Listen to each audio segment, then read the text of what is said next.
Sagittarius, what is going on? Welcome into the channel. So happy to have you here always. My name is Deborah, owner of Purusha Holistic Wellness, and this is another episode of Purusha Intuitive, where we're going to look at your energy via the tarot, astrology, and any channeled messages that come through. So let's get into it, Sagittarius. We are at the end of March. We are headed into a new moon solar eclipse in Aries. We're in Aries season right now. Aries season really gives us the opportunity to invest in ourselves, invest in our ideas, our hopes, our wishes, those values that we really want to see manifest in our life. And we're in a really good time to do this. Pluto moved into Aquarius a couple months back, setting the stage for the next 20 years or so. And Aquarian energy is all about connecting with our ideals, right? Maybe not going the normal path, so to speak, the things that people would expect you to do, but actually kind of cultivating your own path that is in alignment with your own desires, what you want to see happen in your life. And as a result, it has brought up a lot in the collective. Pisces was a really emotional season, really highlighting places where there was disconnect between what we want and what we were actually dealing with. Mercury and Venus are in retrograde right now, so relationships are definitely in focus, and we're seeing a lot of places where where there's disconnects, I should say, and things are changing, or if we want things to change, we have to make changes ourselves.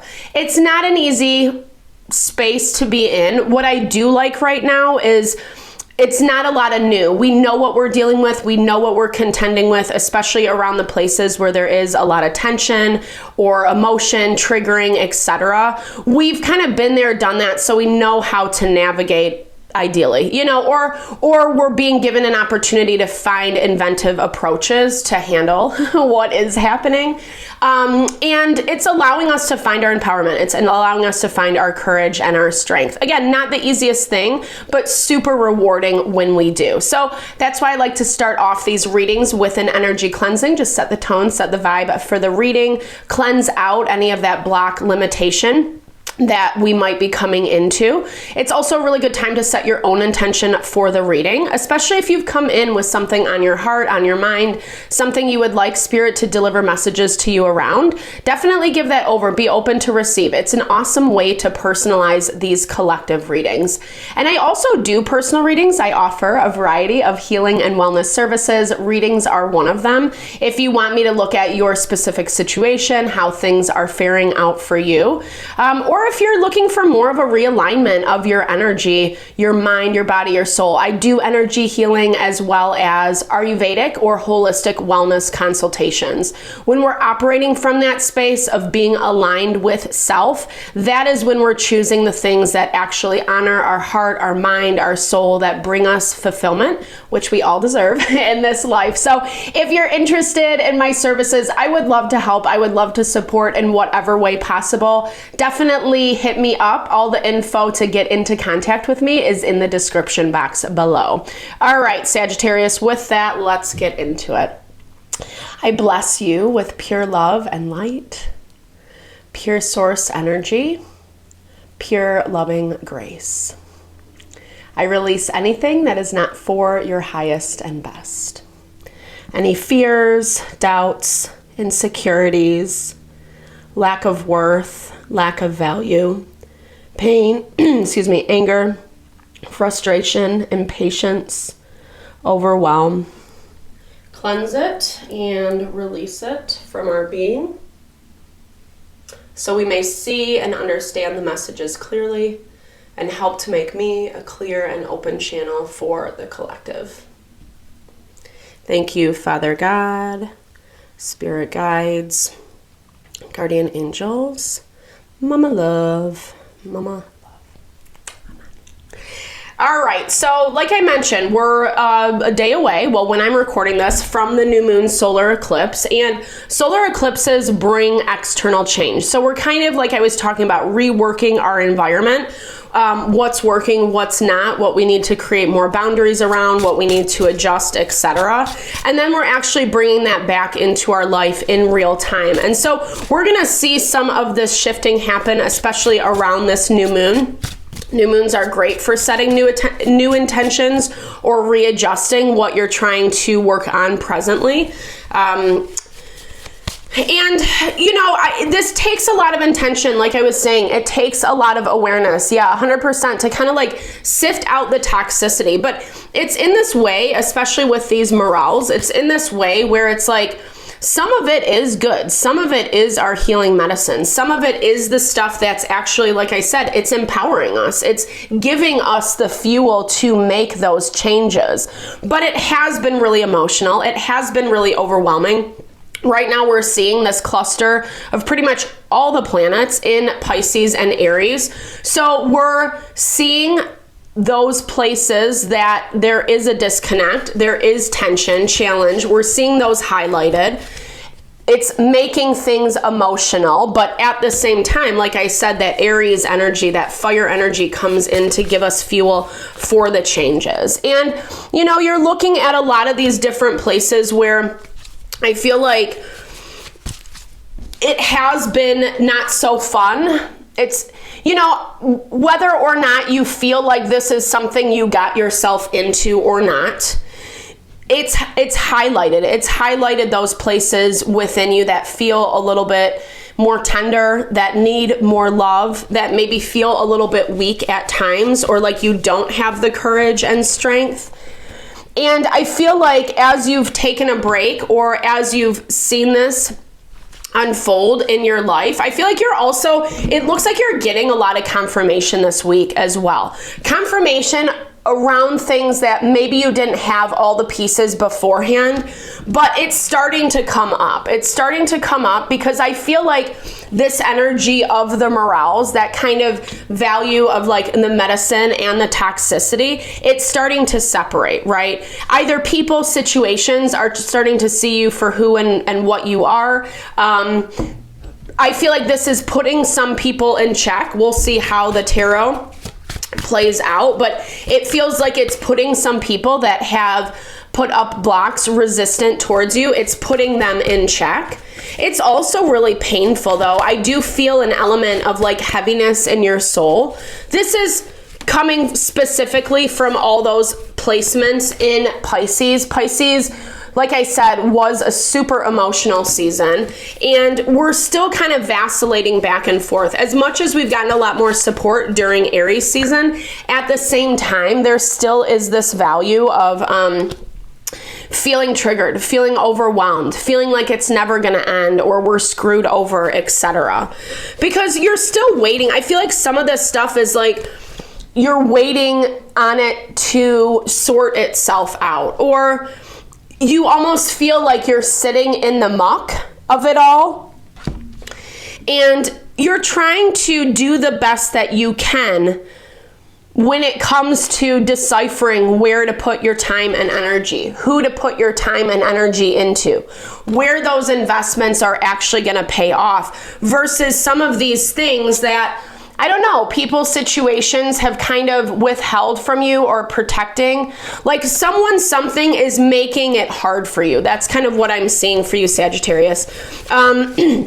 Maybe in a way that you thought this was going to be a little bit easier than what it actually was. At the same time, like, you're not getting the feedback from this person, from this situation that you thought you were going to. And it is provoking a lot. It is kind of provoking a lot of not so fun feelings. Like I said, things that you feel like you just have to wait through. But it does look like you're not investing. The moth is our shadow self. So it's that proverbial where we learn and grow from our weaknesses, from the harder experiences in life. And it shows that even though you might be contending with some of these things, you're still putting most of your energy, of your time into your own empowerment.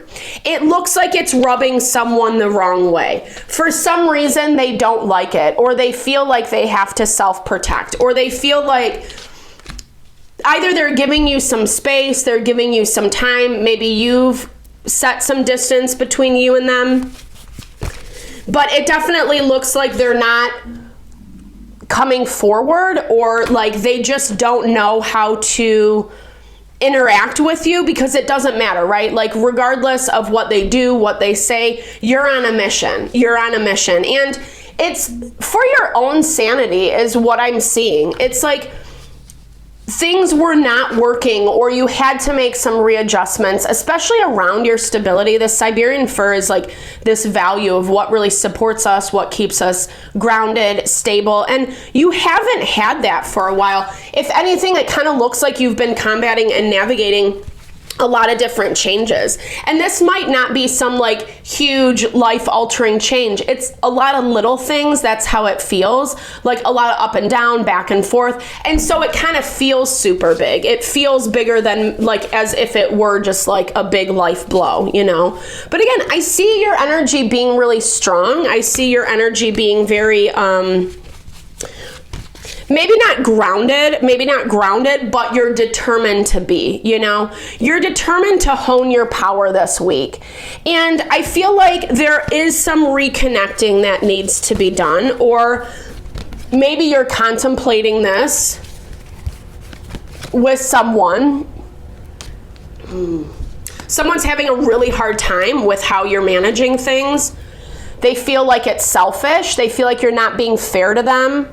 They feel like maybe you didn't even give them the time of day. But this was someone who wasn't really as committed as maybe what they wanted to present to you, right? This is someone who, fair-weathered friends, it was kind of fly-by-night. Maybe it was just a stepping stone relationship dynamic. And here's the thing. It's showing that you're aware of this. It might not be fun. It might not be how you want it to be.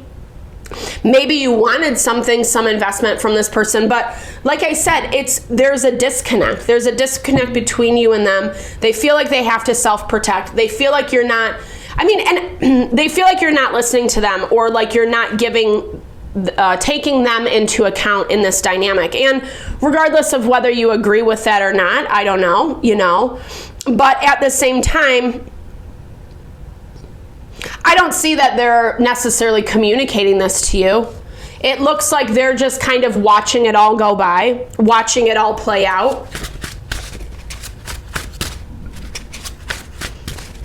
And again, like some of this feels maybe like it was just you taking a break from someone or something, because it does look like there is this desire to come back together, or that you're in a better place where maybe you can reach out, where you can connect. Daffodil, self-love. I love this. This is such a beautiful embodiment of what this reading is talking about. Instead of you sacrificing, instead of you putting yourself on the line, like you're actually making choices to invest in yourself. This requires a commitment to examine what affects us, how we affect others, and how we can consciously participate in life. How do you define the difference between hubris and self-love? And I think this has been a really difficult thing to kind of sift through, you know? As much as you are investing in yourself, it's still new to you. This is still something like you actually giving to you first feels a little bit awkward, but you know that that is going to get you to where you're trying to go. And maybe you don't want someone to take it personally. Maybe they're taking it more personally than what you even realize. Maybe there will be an opportunity to come back together and clear the air. Okay, so self-care, Trillium. I love this. While we value this idea, many of us do little to make this activity a priority. What do you do to care for yourself? How can you make self-care an essential priority? You know, and Ayurveda is huge into this. If we're not taking care of ourselves, we do not have a strong foundation to work from. It doesn't matter how smart, talented, capable you are. If you're not taking care of yourselves, you're not going to be connected with yourself. And when we are disconnected, we end up getting ourselves into situations like this, where maybe if we wanted to invest into something or someone, we have to take a step back because we have to refocus on ourselves. Clover, enhancing, I love this. As you consider your impact, ask yourself, how do I create disequilibrium? What can I do to improve my state of mind? What steps can I take to enhance situations, processes, and the people around me? And that feels like what you're doing. You're enhancing. You made some hard decisions, Sagittarius, in order to get to this place, but it feels like it was necessary. It feels like you're actually like holding fast to your commitments. You're taking this to heart. It's not willy-nilly. It's not trying to hurt or screw anyone over. Whomever, whatever this is, might not understand that right now. I do feel like there is an opportunity to kind of right some wrongs or heal some things that maybe there were a disconnect in the future. It's not this week per se, but I feel like as this week progresses, you're gaining in that foundation, that grounding, that stability, that's going to allow you to have that conversation in the future. So thank you so much for your time, energy, always, Sagittarius. I hope you enjoyed the reading. I hope you found messages here that resonated for you. Definitely drop comments below if you did. I love to hear, or just say, hey, share in a little love, a little TLC. I so appreciate all the love, all the blessings, the support that you bring to the channel. Know I'm sending it back your way.